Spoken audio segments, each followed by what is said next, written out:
Thank you, Nuruddin. Nuruddin, the name is Oblite, not Oblite. All right, thank you for the opportunity. Well, so when I looked at the program outline, I realized that there's a lot that you learn as you are here today. And I'm told it's a collaboration between Youth in Business and then Business Students Association. Now, I see that you have a lot of tracks that is expected to provide you practical skills on whatever you're coming to learn. And I can tell you that if you take this program seriously, surely you add value to yourself. And why do I say that? Statistics shows that currently as we speak, there are more than 200,000 graduates who have completed school and they are still home. It means that they are still looking for work. More than 200,000. They've gone through, they've done various courses at various universities. They've completed school, but they are still unemployed. And every year, all the tertiary institutions in Ghana churn out more than 70,000 students. Now it's 120. Good. So that tells you how serious it is. So now it's 120. And out of these, only 10% are able to find jobs in the first year. So the question is, what happens to those who are not able to find jobs in the first year? So you see that a very popular phenomenon in Ghana is where people go and join the Unemployed Association of Ghana. I'm sure you know about that association. And I know you never want to be part of that association. That's why I said that this program, when I saw it, I was very happy. Because basically, I realized that it's here to provide you with practical skills, at least so that you'll be marketable. So the point is that although you are going through a degree program and you are doing various courses, it's always important to be able to add some value.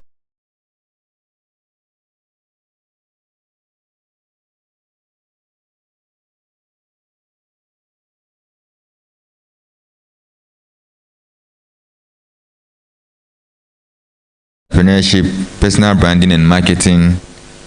You are looking at practical and legal toolkits for business-minded people and quite a lot more. So I urge you to take the program seriously. Add value to yourself. Add value to yourself. You know, when you complete school, you all go for interviews for all the jobs you are looking for, isn't it? What determines whether they will pick A and not B is the value that you add to yourself. I think this is one of the best opportunities that you can add value to yourself. And when I look at the people on the program, I know they are all very competent and they will offer you their very, very best. So like I said, a lot of people are home not working. And that's why it's important for you to add the practical skills to whatever you are doing. We don't want you to complete school and go and join the Unemployed Association. You can do something for yourself, right? You can start any business you want. But that will all start with skills like this. I'm told the program is a one-day program. When I look at the program, it's very packed. But what I can say is that take the very best out of the program. Make sure that when you are leaving here, ask yourself, what value am I adding to myself? Make sure you add value to yourself today before you leave. And that will help you in your future endeavors. Thank you.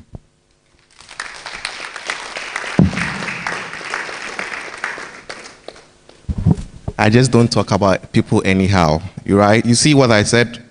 If you are living here, make sure that you leave with value. Do not leave here the same as you came. At this point, we would invite the Vice President of Youth in Business, Mr. Brian Suri, to give us a welcome address. Please, let's make it out for him. He likes fans, so if your applause is not high, he will not come. Yes. Hello, guys. Welcome to our program. So the Skills for Success Masterclass is for people like us. But firstly, my name is Brian Suri. I'm the Vice President of the Youth in Business Organization. I'm a researcher and a financial analyst. I specialize in blockchain architecture and the financial market. Well, so the Skills for Success Masterclass is for young people like us.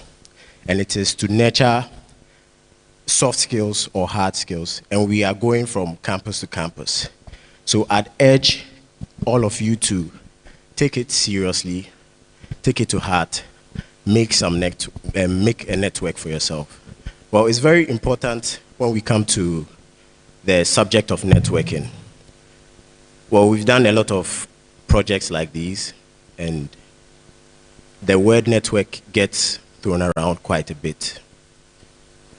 People say, oh, I'm going to network, and they get to the place and all they do is exchange contacts. But one thing I've learned from a mentor of mine called Saka, Mr. Saka, or Saka Holmes, is that networking is a personal relationship you try to build with your business partner. So it's very important that you build a relationship with your business partner or with whoever might become your business partner. And it will shock you where Damon and I met. Damon will say our founder, who I'm representing. We met somewhere not related to business, and we became friends first before we started doing other things, and then we hopped onto this. And we've been going strong for about 5 years. But it's very important because if you come and you're all about business, it gets self-centered. You seem needy, and the relationship is not natural. But if it's a natural relationship, for example, as I said, Mr. Saka, what he does is, he said, at times, sit down, go through your contact list, and just text everyone and say, hey, what do you need? How are you doing? To his business partners, to his friends, to whoever. And it builds a serious and important relationship. Because we see business just on the surface level. But if you go to the financial industry, the banking world, the banking industry is built on only one thing, and that's trust. It's built on only trust. So it's very important that we take this seriously. And if we say we are networking, we are serious about it.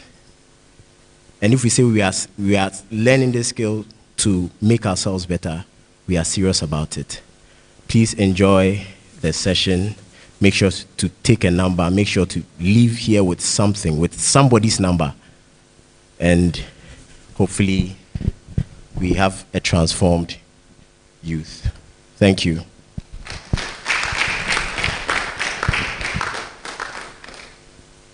Thank you, Mr. Brian. Can we do it louder for him? Thank you. I would like to do a few roll calls before our keynote speaker takes the podium. Do we have Mr. Marcos Boafo in the building? Please give us a wave. Yeah. So he will be taking us to corporate allowances, and he is the head, or let me say, the founder or the leader for Kimathi and Partners. He's a lawyer. Please, I hope after you don't send me to court. Definitely. Please, we have Mrs. Elisha. Okay, Mr. Elisha Owusu Akwao in the building.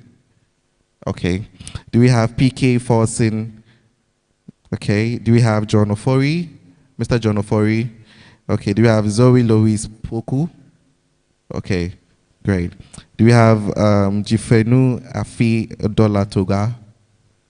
Okay. And lastly, okay, he will be our keynote speaker. So please permit me introduce our keynote speaker. Let me take time and read about his profile because it's very important so that you know the kind of person that is about to address the house at the moment. Mr. Joshua Opoku Ajiman, well known as the IoT evangelist, is a remarkable and inspiring individual with a passion for technology and its ability to transform the world. He is the president of the Ghana STEM Network, co-founder and president of the IoT Network Hub, co-founder and chief evangelist officer of the STEMAID Africa, and a mentor for Ghana Science and Tech Explorer Challenge Prize. That's the GSTEP, the G-STEP. Junior Achievements Business Competition, Digital Inclusion Hackathon, Annual Impact Roundtable Discussion, that's for the ATAD 2022 and ATAD 2023, and Robotics Competition, among other STEM-related programs in Ghana.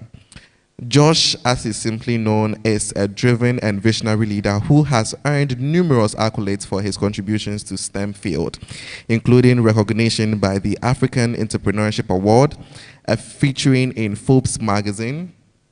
Do you know Forbes magazine? And you are not clapping. Let me take that line again. Wait, let me take that line again.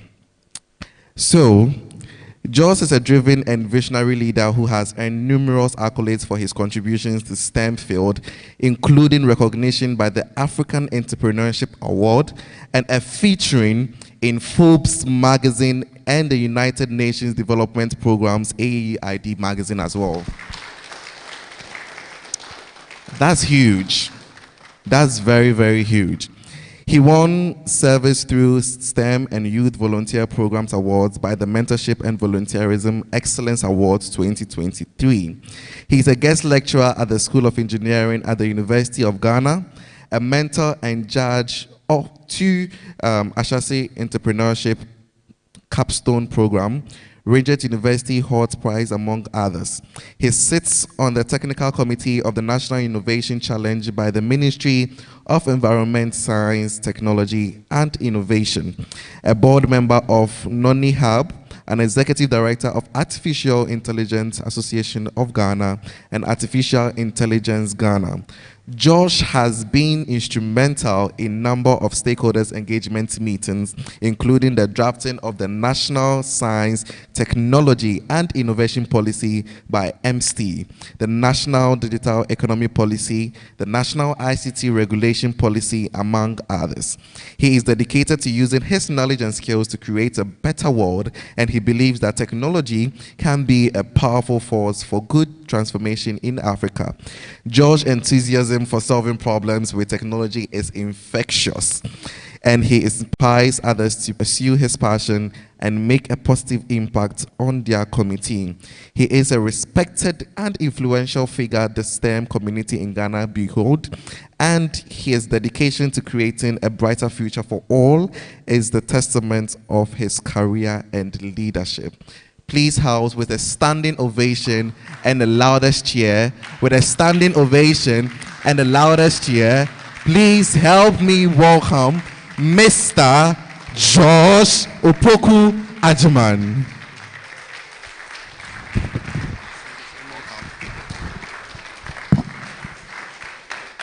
Oh, please have a seat. Good morning, everyone. I can see you're excited. May I know why? Right. I'm very happy to be here this morning. I did put up some notes I wanted to read, but I wished we don't have to read that. So I'll be happy to know why you're here today, since we intend to make sure that by the time we leave here, we've learned something very practical and useful for our life. So, can anyone share why they're here today? Please? Anyone want to share why they're here today, this morning, in this room, at this moment? It's very important. Because if you're not here with a mission, you might likely leave here with nothing. So why are we here this morning? Okay, so please, can you get my slide up? A lot has been shared about me, myself, my work, but I'm going to show you some of the work. We're also going to look at the future of technology, where it's leading us to, the opportunities it presents for young people, and the challenges you're also going to face in the future.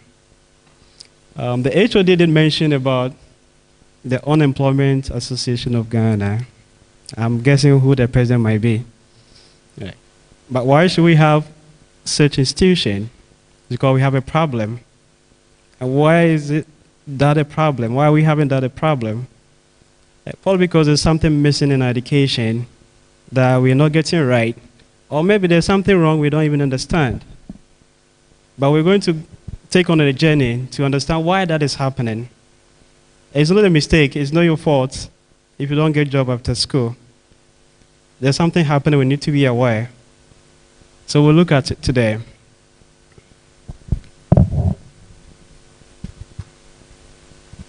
Before I shared, I've been given 2 tasks to share my keynote speak, and then also have a session on emerging technologies or the 4th industrial revolution and the future of work. Reading sounds boring, so I would just want to touch on a few things that we can look at what I have in this slide. I grew up in a village called Kasapin in the Alpha region. Anybody from Alpha region or knows Alpha region? Okay, good. Because it's very far from Accra. So that's where I grew up. And then growing up, I developed interest for computers at a very young age. So I learned how to use computers to play the videos and games as every kid would like to do with computers at the time. But then I was very curious to understanding what is in that box, that system unit, Pentium 4, 3 at the time, that you click on the mouse, something happens, you click, something also show up. So that's where my curiosity started. So one day I opened one of the box to see what was inside, and that's where I began to understand the anatomy of computers, the memory card, the hard drive, the ROMs, the motherboard, the cables, the power supply, among other things. That inspiration I had inspired me that someday I might also build my own computer. This isn't far, some few years ago, about a decade. Right. But I kept following that passion that I had, and today it's taking me to places. A lot has been shared, but that is not all. I can't put everything I do on a sheet of paper. There's a lot going on. One thing I want you to understand is that I don't have a computer science program degree or any university degree at the moment, but yet still, because I pursue skills, I've been able to achieve a lot in my life, which is just the beginning and the journey of my life. Today we're talking about skills for success, and that's the power of skills. I don't have any certificates, no academic certificates, maybe junior high, senior high, but that wasn't good enough to be proud of, right?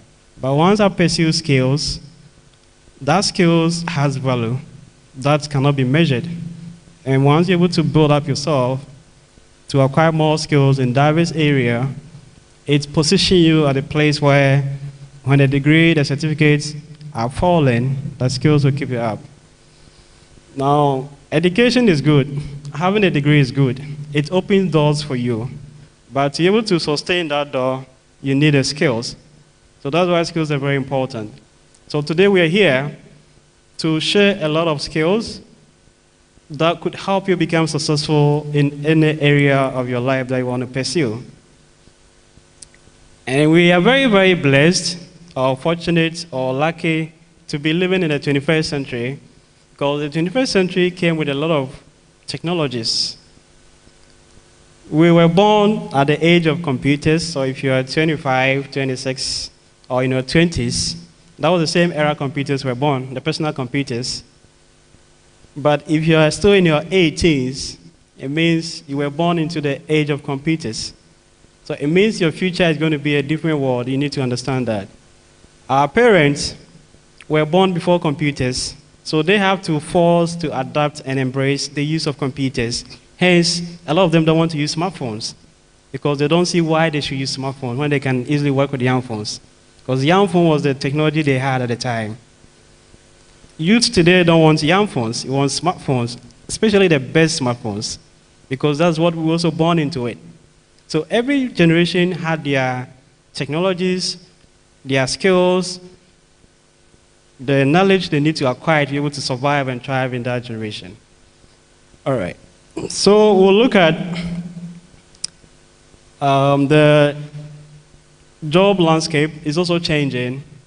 Our parents prefer to work 8 to 5 and get paid at the end of the month. That world isn't for us. So if you're looking at doing the same as your parent did, I'm sorry you might not have a job to do.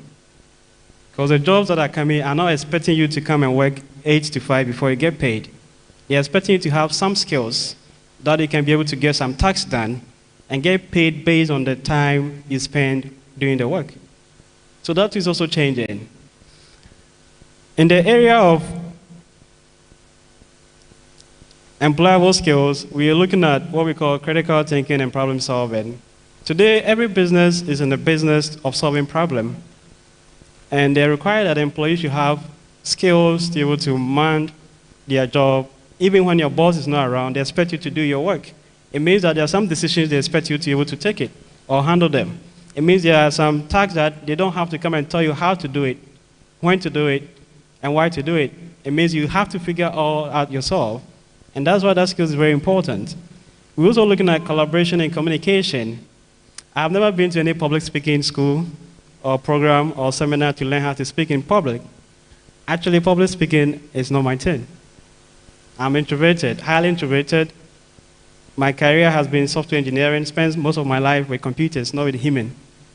But along the way, you have to learn how to acquire these skills yourself, the hard way.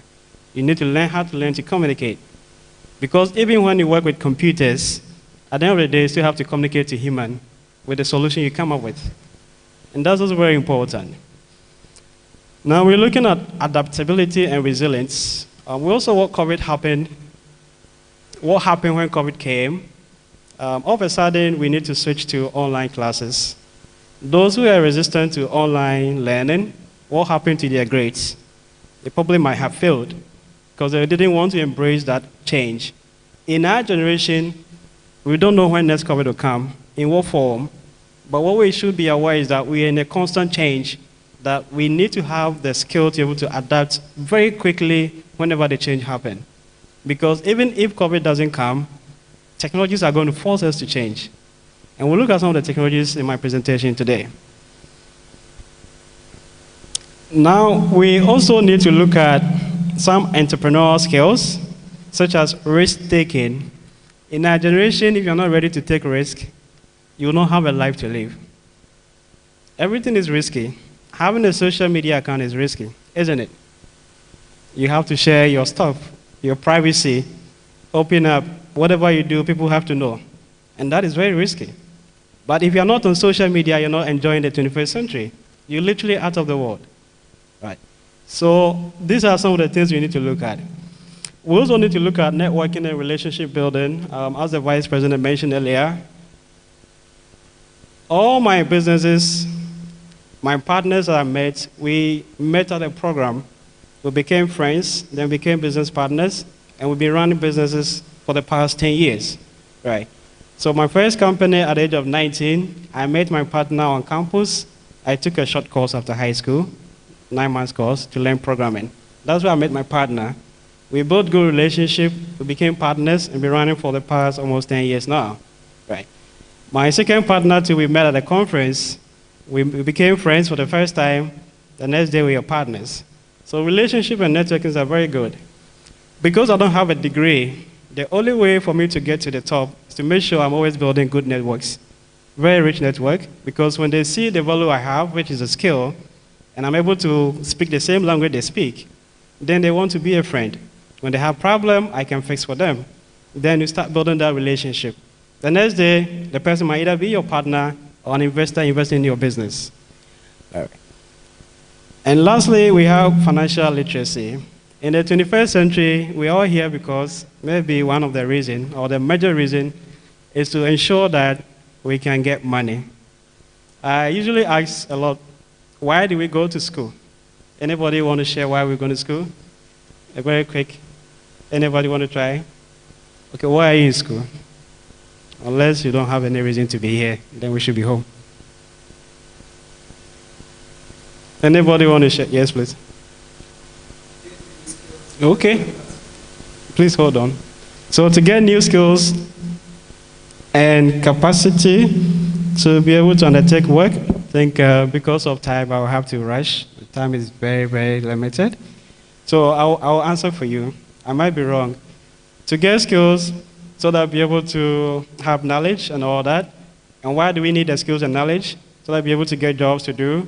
Why do we need jobs? So that we can get paid for working. Why do we need the money? For survival. So you realize that all our life from crèche to tertiary, we are acquiring knowledge and skills so that we can be able to work and get money. How much of money do we know? Have we taught or have we learned about money? How money is made? How money is kept? How money is multiplied? We have no knowledge about money. Yes, so we spend all our life paying money to acquire skills so that we can get money. Isn't it ironic? So there's a very big challenge in the 21st century that if you don't have financial intelligence, the knowledge of money, it's going to be difficult to survive in an era where even your job is not safe. Okay. So I'll end here with a quote that says that the illiterate of the 21st century will not be those who cannot read and write. In the 20th century, our parents' generation, if you can't read and write, you are illiterate. But in our generation, if you cannot learn, unlearn, and relearn, you could be able to read and write, but still be 21st century illiterate. So it's not a matter of learning how to read and write, but having the ability and skills to learn, to unlearn, and relearn. We'll move straight to the slides so that we can wrap up. I have about 20 minutes to go. So we're talking about Industry 4.0, which would outline some technologies we have.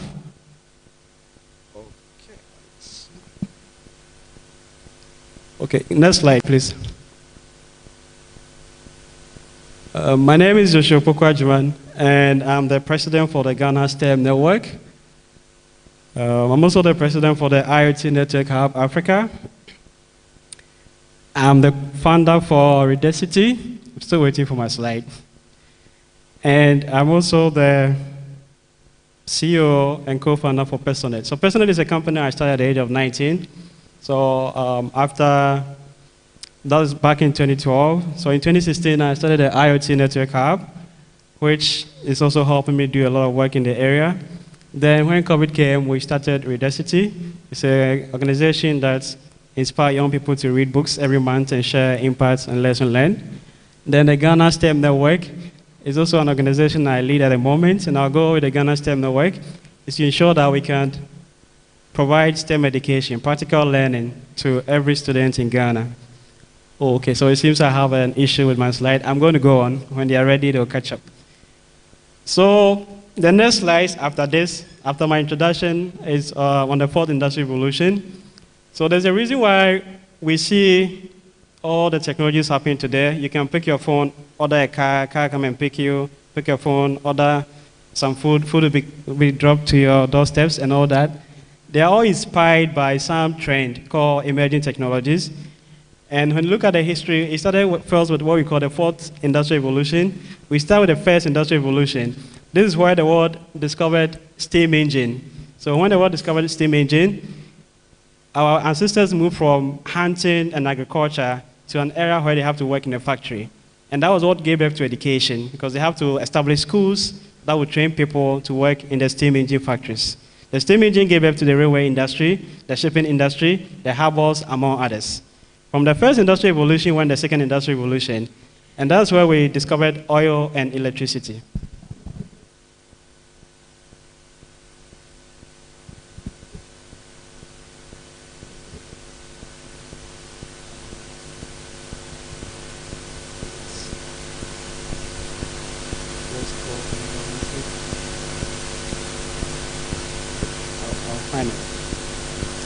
So we have a problem, we need to find a solution. I'll get closer and come back. Okay.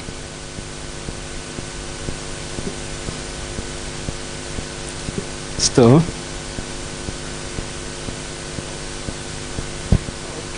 But can you move to the next for me?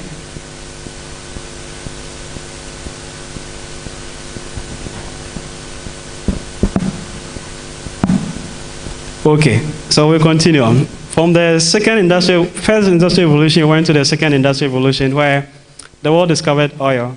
So when the world discovered oil, programs like petroleum engineering, the oil and gas programs and all that were introduced, chemical engineering and all that, so that students will be able to learn all this knowledge and skills so they can work in the new industry, which is the oil.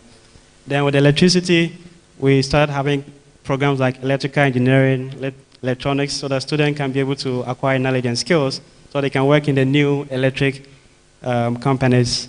And then from there, it moved to what we call the third industrial revolution. With the third industrial revolution, we had the invention of computers and the internet. So when the computers were born, now we have programs like ICT coming up, computer science, computer engineering, as programs students have to learn so that they can work in these industries as well. So that has been the revolution so far. So we came to the fourth industrial revolution, where we now have what we call artificial intelligence, or AI, robotics, 3D printing, among others. And these new technologies, again, are going to shape the future of industries, the kind of jobs that will be available from today to the future. Okay, so when we talk about the fourth industrial revolution, we are looking at a blurring of boundaries between the digital world, physical world, and biological world. So what we are going to be seeing is that we're going to see fusion of technologies to create new economy, new industries, new opportunities, which have never been in existence before. Okay. So one of the technologies is 5G. I'm sure you've heard of 5G. 5G is already out. Even in Africa, some countries are already using 5G. And MTN Ghana is also working with government to ensure that they can get 5G. Now, this is what happens when you have 5G connectivity. You can download 1 gig data in a second. So if you're downloading a video and it's 1 gig, you're meant to click the button. The file will move from the browser to your PC. The same when you're uploading, it takes just a second. And when you have such a fast internet, you can imagine how things are really going to move fast. So it opens up applications such as driverless car. So when we have 5Gs, it means we can have cars that can drive themselves here in Ghana. It means we can have critical applications like drone deliveries, among other things. So you can imagine that as all these new technologies are coming, the old industries, old methods, old processes are all fading away. Just like we have with cafes. A time ago, if you want internet, you want to browse, you have to visit a cafe. Today, one technology called hotspots, introduced onto the smartphone, allows you to have access to internet without even moving a step. So it kills all cafe businesses. So all these emerging technologies that are coming are also going to kill a lot of local businesses. That's why I said earlier that the jobs and professions of our parents are not meant for us. It's meant for them. So when they die with them. So we need to look at the professions and jobs and careers that are meant for us and how we can take advantage of that. Another technology is the Internet of Things, also called IoT. So with Internet of Things, we're going to connect everything to the internet. So today we have our smartphones, our laptops, computers, being the devices connected to the internet. Tomorrow, your fridge, your bed, your shower, your spectacle, even your dress, your shoes, is going to be connected to the internet. So we'll look at some of the application. So this is a smart fork.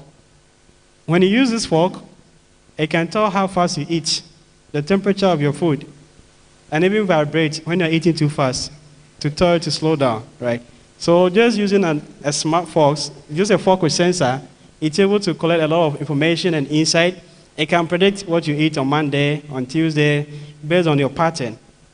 And human beings, we all have behaviors that we are always stick to. So the fork will be able to tell you or recommend what to eat on Monday, on Tuesday, in the morning, in the evening, among others. We also have a smart toothbrush. Okay. So the smart toothbrush also helps with your brushing hygiene. If you are here today and you haven't brushed, this brush will be able to notify you that you haven't brushed today. It tells you the time you spend brushing, how long you spend brushing, and how fast and frequent you brush as well. So that's a smart toothbrush. We also have a smart egg tray that is able to detect the number of eggs you have on your tray, on your phone. You can monitor that wherever you are. It can tell you when an egg is going to go bad.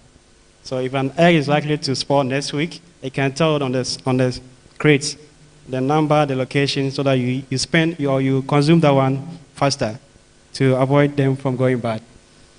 We also have a smart cylinder, which can tell the level of your cylinder whilst you're cooking. You can monitor this on your phone anytime and notify you when it's going to run out. Okay. We have a smart garbage can, which can also tell the collectors whenever they are full. They are solar powered, so we don't have refuse dumped around our bins. Okay. And then we have a smart weather station that gives weather information. Then there's a smart socks. So when you wear these socks, it's able to tell the number of steps you walk in a day, the calories you burn, temperature in your shoe, even your leg size, it's able to measure that. Right. And all these are sourced with sensors embedded in them. Okay, so we move to the next technology, which is robotics. When we look at robotics, we are basically looking at the design, manufacturing, and assembling of robots to do specific tasks. And this is the first humanoid robot called Sophia in Saudi Arabia. These robots have citizens and have rights just like humans. And this robot is able to cast news, interview people, host programs on TV shows, among others. Right. So very soon, we're going to have a lot of these synthetic humans competing with us for our jobs. Because they can do your work better. They will not complain. No leave, no break, no vacation. You probably don't have to pay them to. Right. So these are all some of the things we need to be aware, because that's our future, that's our jobs, and they're going to take them away. All right. We also have, please, next slide. Okay, so this is a mower robot. It's able to mow your lawns. So it can be in your room, pick your phone, start it, and it will mow all your lawns for you. And then we have a surgical robot. It's called Da Vinci. It helps doctors or surgeons to perform operations, which means that the more we have a lot of this, the less surgeons we are going to need. And this is also a companion robot for old people with dementia. It helps them to deal with that. So it serves as a therapy. It's a robot, not an animal, that helps people with dementia to be able to help with the physical therapy. Okay. So there are a lot of robots. These are just few. Today we have robots almost everywhere. In the kitchen, there are robots that can cook. Samsung have one. Robot that can wash plates, do laundry, fold, iron, among others. There are robots that are policing, robots in the farm. Wherever you go, there are robots. And they are all taking away some jobs. Okay. The next technology is the virtual reality headsets, VR. This technology is also going to change how we experience things. So when it comes to experience, traditionally you have to move to physical place to observe, to experience, to the beach, to tourism. In the future, you can sit in your bedroom and be right here at the auditorium. Once it's done, you take off your headset, you'll be on your bed. You can be in your bed, go to Dubai, go and tour and then come back. You can go to the beach, go to party, right from your bedroom using VR. They are also developing smell sensors into the VR. So when you're at the beach, you can smell the beach. When you're at Dubai, you can have the atmosphere and the feeling of Dubai. There are also haptic clothes that you can watch. So when the beach ocean breeze is hitting you, you feel that they are hitting you too in the VR. So there's a lot of development going on in the area of VR technologies. The area of healthcare too, students are using that a lot in learning. If you're a medical doctor, a surgeon, through VR, you're able to perform operations, simulations, before you have access to physical human beings. So that's also another use case in the VR. Because of time, we'll move on. Another technology is 3D printing. 3D printing today, it prints objects in three-dimensional. It's being used in printing a whole lot of things, from plastic to metal to bio to buildings, among others. So we look at some of the use cases of 3D printing. So these are some objects that were 3D printed. So those into architectural design and drawing. The future of architecture and designs are 3D printing. It means you can customizably produce everything you need at home. You might need one in your kitchen very soon to print your spoons, your fork, any special objects you need. You can design them and print them yourself at home. In the area of education, human parts, body parts are 3D printed for learning, the skeleton, the specimens, among others. In the area of construction, these houses were 3D printed, and you can print a house in 24 hours. So it means in the future, our house is not always going to look rectangular. We can have different shape. Your house could look like a tortoise or a snow, whichever shape and style you want. The technology is going to be able to print all kinds of houses for you. In the area of food too, it's being used to print different shape and style of food, toffee, candy, among others. In the medical space too, they are printing tissues, biotissues, liver, lungs, even bones, prosthetics, all are being printed using 3D printers. Because when you break a bone and it cannot be fixed for you and need to be replaced, they replace it with synthetic 3D printed bone. So it's being used in so many areas as well. We also have genetic engineering where people who are born with some illness, today we have technology that allows you to edit their genes and then fix them up. So it's also one of the technologies up there.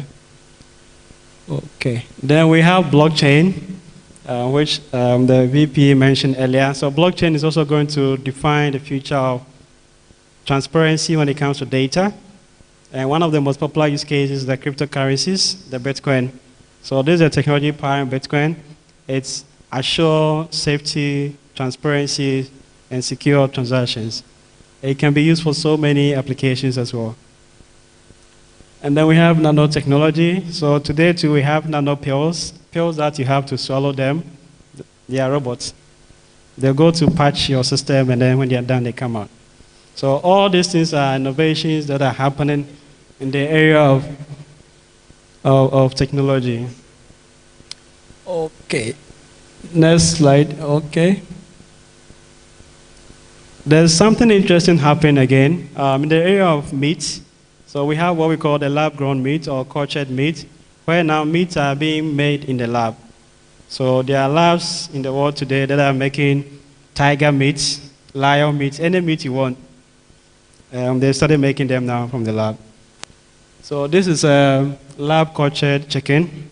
This is not a live chicken or organic chicken. It's a lab-grown chicken. And it tastes just like your normal chicken. So very soon, the chicken they are importing, you might not even tell the difference whether you're eating a real chicken or lab-grown chicken.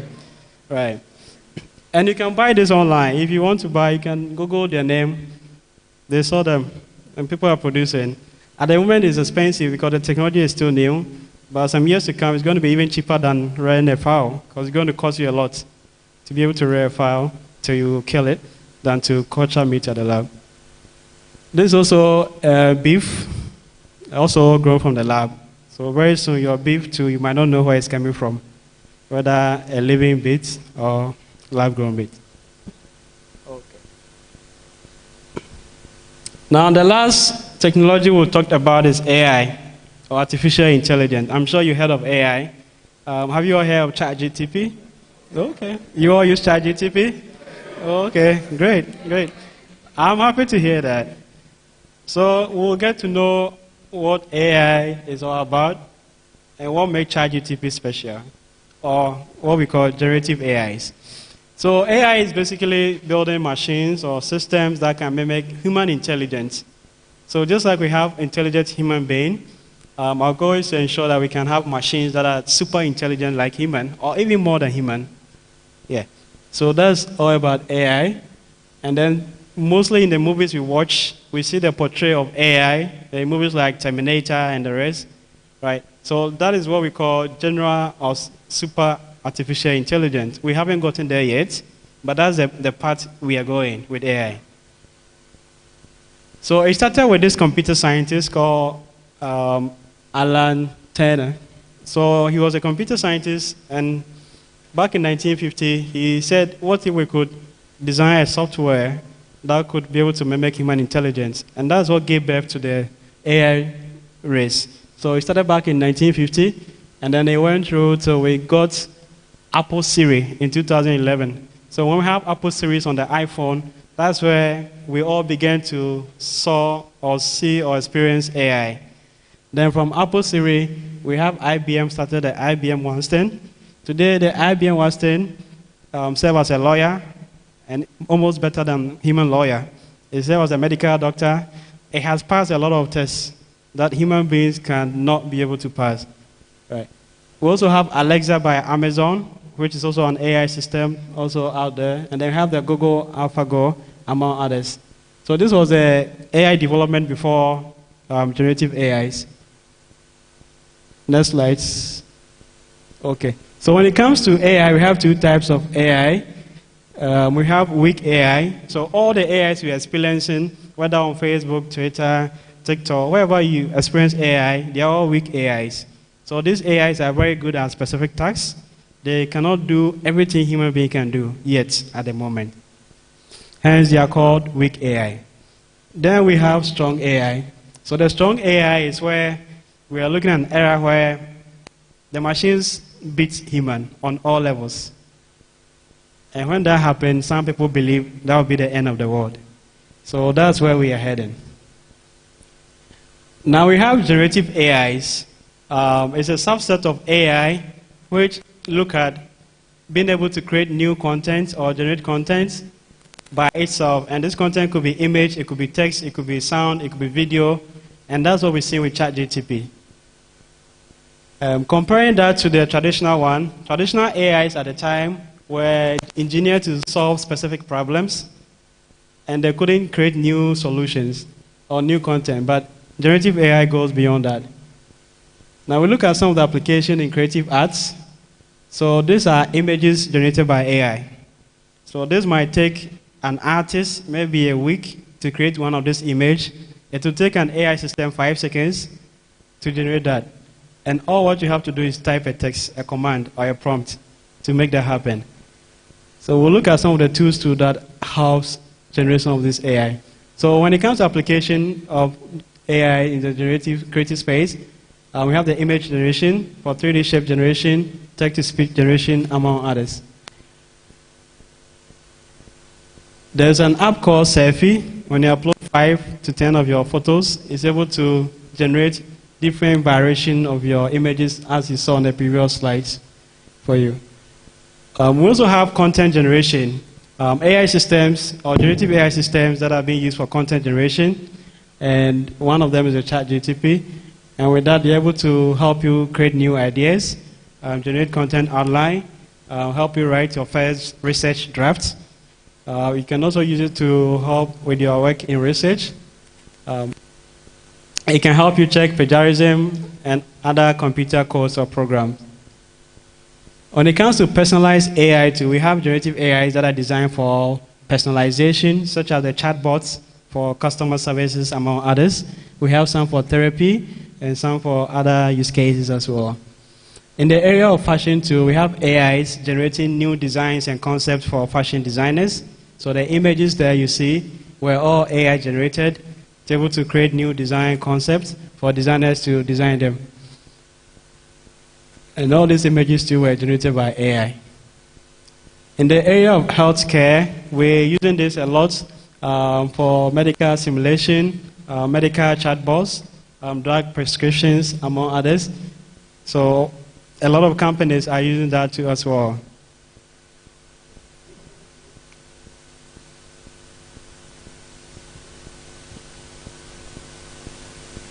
When it comes to computer graphics or animations too, a lot of artists are using that too for generating content, characters for their work as well.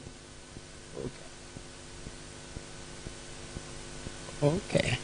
So we look at some of the applications of generative AI, and the first one is ChatGPT. So ChatGPT started way back. So they released the 3.5 that everybody started using it. And then they released 4.0, which they made it commercial. But with 3.5, even though it's able to just generate only text, with 4.0, it's able to see, it's able to hear. That's what they said. So it means it can see pictures, interpret pictures, it can generate other things as well. We also have DALL-E, also by OpenAI. This is for image generation. It's also free. So when you go there, you type a prompt just like you do with ChatGPT, but this time, instead of text, it generates pictures. So if you want any image generated, you type the prompt, it will be generated for you. Okay. So this is also another AI called Visual AI. And you could see, sorry, can we, okay, great. Okay, so as you can see over there, it's an AI system that allows you to pick your body size from the app. You pick the dress to suit you, or you wear it virtually. And when you like it, a tight, before you go ahead to be able to purchase it. So this avoid window shopping of moving physically to the place or buying clothes and later realize it doesn't fit well. So you can do all that virtually on an app, AI app, before you pay for it. So this is also an AI-generated video. The entire video was AI-generated. The black person you're seeing do not exist. He's not a human being, well, not in our world. So AI generated that character, and then the content, everything was AI generated. And you could do that from that platform, Synthesia AI. We also have this AI called Runaway, where you can generate motion images. So the images there were all generated by AI. So the text you see on the image are the prompt you type. When you type that prompt, it generates that images for you. So can we have a sound? So AI too are generating music. So this is music composed by AI. And if we could go back once, and then connect to sound, we could hear the sound or the beats that AI has been able to generate. So musicians and music engineers are all using AI in their work as well. Okay. Later we can look at it. Please, next slide. So this is also another AI called Midjourney, and these images were generated by AI. Next slide. Okay, so last semester, Harvard introduced a new professor who is an AI. So the AI professor is teaching computer science students coding. Right. So very soon, we're going to have a lot of this happening almost every area of our work. Next slide. So there's this AI called Pi. If you have your phone here, I want you to scan the QR code. If you can scan from where you are, it will be great. Anybody who can try to scan. So it's an AI system, and it can be very personal. When you're chatting with the AI, you never know it's not a human being. The response, the connections, the questions it asks you, it wants to get into your skin. So that's also an AI system. It can be used for education. When you have some question you don't understand, you can easily chat on WhatsApp, and the AI will give you an answer. If you are bored, it can entertain you. Whatever it is you want. Any topic, any subject, you can ask that AI. Right. Okay, so we're going to move on to this. We're almost done.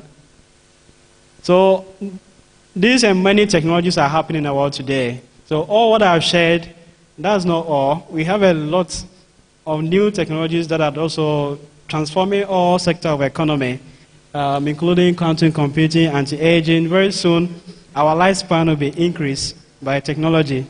So if we are supposed to die at 75, we can be able to buy 10 more years, or probably 20 more years. And these are all technologies coming up to help with that. We have space travel. Now your honeymoon, you probably might likely take it at space if you have money. But in the next 20 years to come, it's going to be cheaper for people to be able to go to space, for exploration, for tourism, among others. And then we have the metaverse, among others. This screen. So all these technologies, innovations, challenges, they come with their challenges as well. And one of the biggest challenges is employment, job employment. They are taking away a lot of jobs.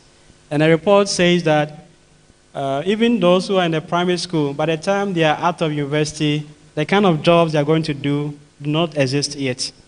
So if they want to become a doctor, that doctor job might not even be available when they are ready for job or employment. So these are the challenges the young people are going to face. Now, another report also says that by 2030, which is roughly 7 years or 6 years from now, 800 million workers globally who have jobs are going to lose them to this AI and robotics. Right. Next screen. And then when you look at the future of jobs, the ones in blues are the high demanded jobs in the world today. And the ones in light yellow or green are the ones that are less demanded. So people are not employing this kind of skills or professions again. And people are looking, or businesses are looking for job demand. So I'm excited in the program we have social media, digital marketing, and all that, because these are some of the skills or jobs that are really demanded in the industry today. And then when looking at the top 10 skills for 2025, these are the skills every human being needs to have if you want to work.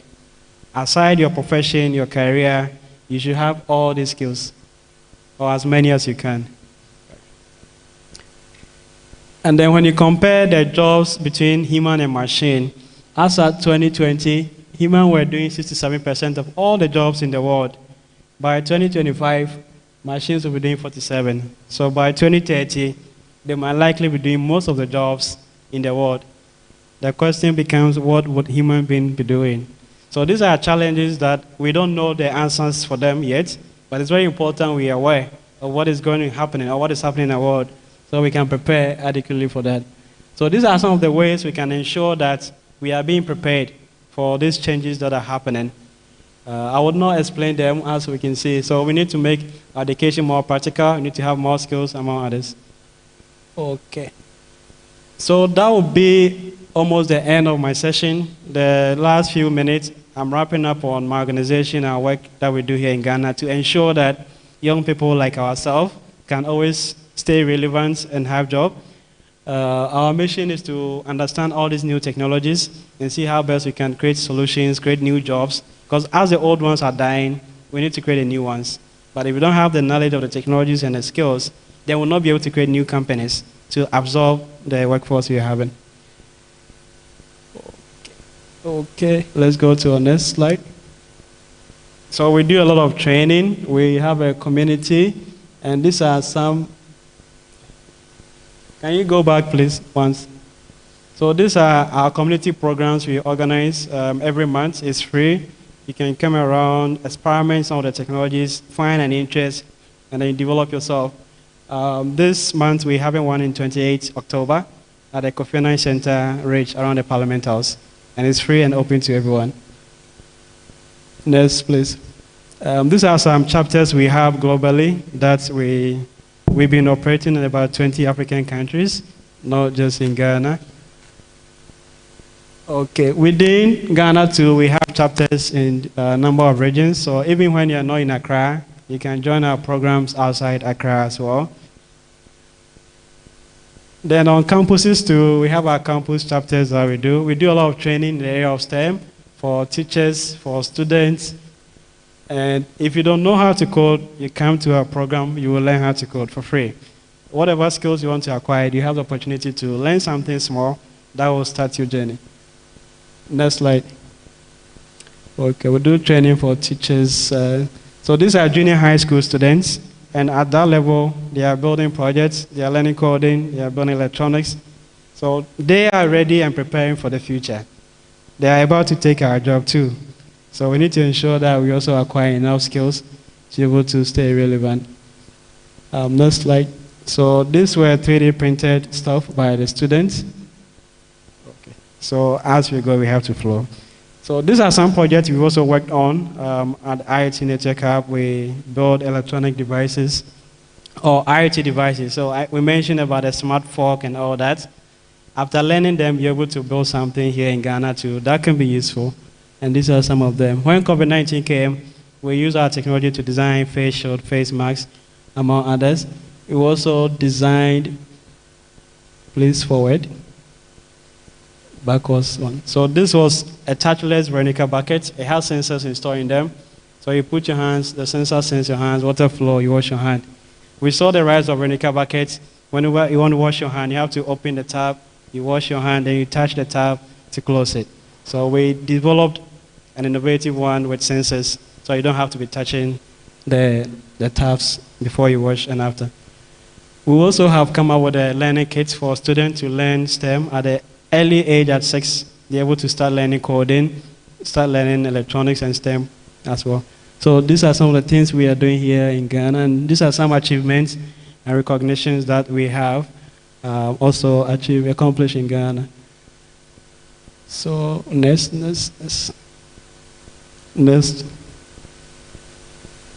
Okay, next.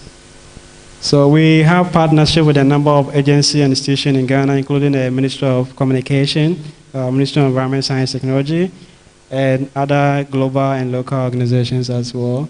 Next, we also got support from government last year in our work to expand our work to create more jobs for the young people of Ghana. Next. Okay, so this was also a recent award this year, a couple of months ago. We won the Best STEM Service and then Volunteer Program also in Ghana. Next. And these are some partners we work with. Next.